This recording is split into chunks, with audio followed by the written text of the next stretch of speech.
So Oscar has just decided to come sit on me as soon as I started filming this, but I'm not mean enough to move him, so...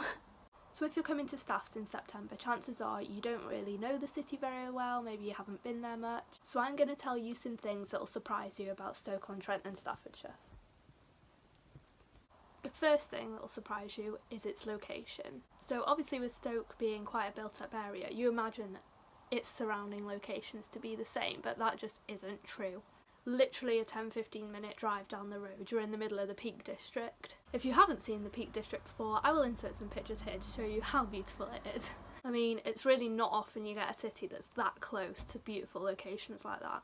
And then on the flip side of that, it's also such a short train journey away from cities like Manchester, Birmingham, Chester. So whether you're into your walks or your nature, or more like your shopping and your city culture, then you've got both of them right on your doorstep really. So the next thing is the city's history and culture.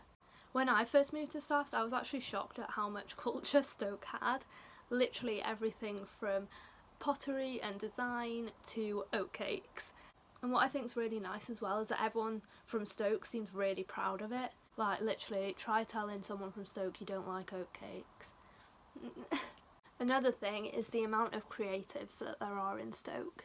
This city is honestly brimming with artists, writers, photographers, filmmakers, musicians, and it's so refreshing to be in a city, especially with me doing a creative course, and I'm sure a lot of you will be doing creative courses.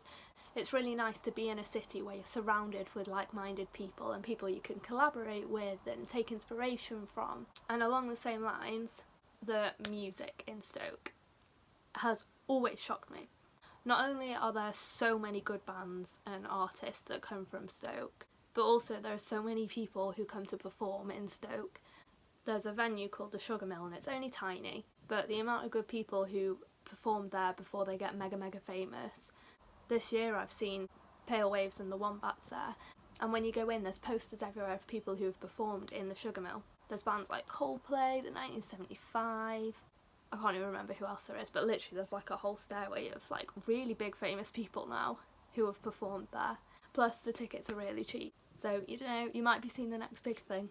Honestly, there are so many good and surprising things about Stoke-on-Trent and Staffordshire that I've probably listed like less than 1% of them, so you'll just have to come find out for yourself.